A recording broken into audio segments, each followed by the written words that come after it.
Dream house Hindi TV. एक नदी में एक मगरमच्छ रहता था।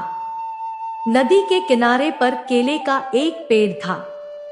मगरमच्छ हमेशा केलों की ओर ललचाकर देखता था, लेकिन वह तो पेड़ पर चढ़कर केले तोड़ नहीं सकता था, इसलिए बेचारा कुछ कर नहीं पाता था। एक बंदर अक्सर मगरमच्छ को केलों के लिए ललचाते हुए देखता था। एक दिन उसने केलों का एक गुच्छा तोड़कर मगरमच्छ के लिए नीचे गिरा दिया। मगरमच्छ ने पेट भरकर केले खाए। फिर जो केले बचे उनको वह अपनी पत्नी के लिए ले गया। इस तरह बंदर और मगरमच्छ दोस्त बन गए। मगरमच्छ की पत्नी ने जब इतने बड़े बड़े और मीठे केले खाए तो मगरमच्छ से बोली, मैंने सुना है कि बंदरों का जिगर बड़ा ही स्वादिष्ट होता है, और तुम बता रहे थे कि वह बंदर सिर्फ केले खाकर ही अपना पेट भरता है। जरा सोचो, ऐसे बंदर का जिगर कितना मीठा और स्वादिष्ट होगा। तुम उसे किसी तरह यहाँ ले आओ, फिर हम दोनों आराम से बंदर का जिगर खाएंगे। मगरमच्छ को लगा कि अपने दोस्त के साथ ऐसा करना ठीक नहीं है, लेकिन उसकी पत्नी ने उसे इतना लालच दिया कि वह भी ऐसा करने को तैयार हो गया। अगले दिन सुबह वह बंदर के पास आया और बोला, बंदर भैया, कल रात के केले खाने से मेरी पत्नी को तबीयत अचानक खराब हो गई। उसने पहली बार केले खाए थे न, इसलिए। भैया, तुम तो रोज ही केले खाते हो, जरा चलकर देखो ना मेरी पत्नी को क्या हुआ है।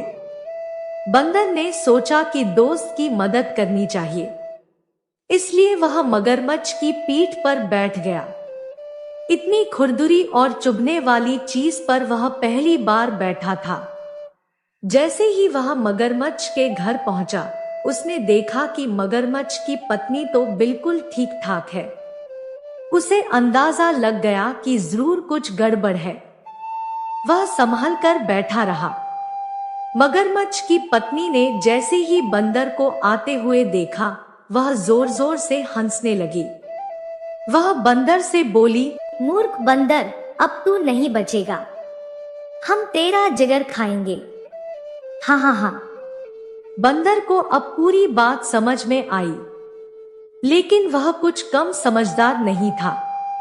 तुरंत बोला, भाभी जी, अगर ऐसी बात थी तो आप लोगों ने मुझे पहले बोला होता। मेरा जिगर मेरे लिए इतना कीमती है कि जब भी मैं कहीं बाहर जाता हूँ तो उसे पेड़ की ऊंची डाल पर छिपा कर रख देता हूँ। जिगर को लेकर मैं कभी नहीं घूमता। आप लोग मुझे वापस पेड़ तक छोड़ दो, मैं जिगर लेकर अभी वापस आता हूँ। मूर्ख बंदर नहीं, मगरमच्छ था। बंदर को पीठ पर बैठाकर वह नदी के किनारे तक आया। बंदर किनारे तक पहुंचते ही कूदकर पेड़ की तरफ दौड़ा। मगरमच्छ उसका इंतजार करता हुआ किनारे पर ही लेटा रहा। कहते हैं कि मगरमच्छ अभी तक बंदर का इंतजार कर रहा है, इसीलिए वह नदी के किनारे पर घंटों तक मुंह खोलकर पड़ा रहता है।